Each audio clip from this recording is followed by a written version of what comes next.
तो जिसने आपको विधायक बनाया, एमएलसी बनाया, सांसद बनाया, नेता बनाया, उसका इलाज के अभाव में उसकी मौत हो जाती है और आपका इलाज होगा एम्स में, आपका इलाज होगा मेदांता में।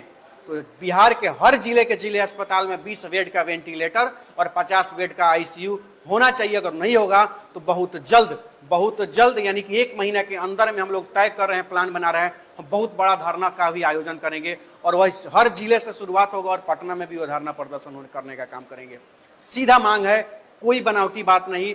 20 बेड वेंटिलेटर, 50 बेड का आईसीयू का अलग से व्यवस्था हो और इमरजेंसी में एक वेंटिलेटर की व्यवस्था की जाए, एक वेंटिलेटर बेड की, ताकि तत्काल में कुछ ऐसे पेशेंट होते हैं जिनका दुर्घटना होता है 2 मिनट 4 मिनट के अंतराल पर वो डेथ कर जाते हैं, कैजुअलिटी में आएंगे, ज्यादा इमरजेंसी होगा, सीधे वेंटिलेटर पर उनको चढ़ाया जाएगा। और नहीं तो यहाँ पे डॉक्टर देखेंगे, बोलेंगे कि वेंटिलेटर की आवश्यकता है, स्ट्रेचर आएगा, स्ट्रेचर वाला आएगा, यहाँ से लेके जाएगा आईसीयू में, तब तक वो रास्ते में खत्म।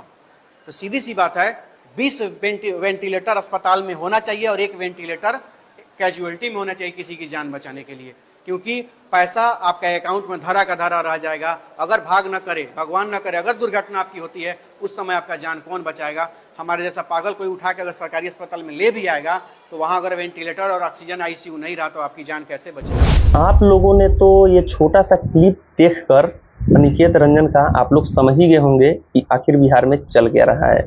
बिहार के ऐसा कोई भी सरकारी अस्पताल नहीं है जिसमें ऑक्सीजन और वेंटिलेटर का व्यवस्था हो।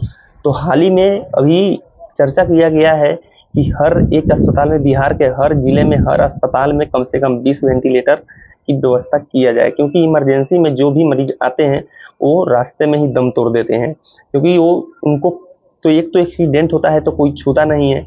अगर कोई अनिकेत रंजन या फिर कोई अच्छे आदमी जो देखता है वो अगर उनको उठाता है तो कोई एम्स में नहीं, कोई प्राइवेट अस्पताल में नहीं, बल्कि वहाँ के नज़दीकी सरकारी अस्पताल में ही लेके उनको एडमिट कराने का काम करते हैं।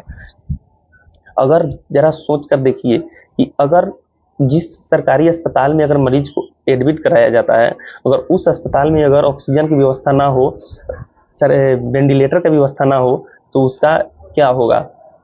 वो अगर आईसीयू में अगर वेंटिलेटर की व्यवस्था है तो पहले इमरजेंसी यार्ड में ही लेकर जाया जाता है उसे। अगर इमरजेंसी यार्ड में रहेगा तो तुरंत उसको लगाया जाएगा। कम से कम एक भी वेंटिलेटर तो होना चाहिए इमरजेंसी यार्ड में।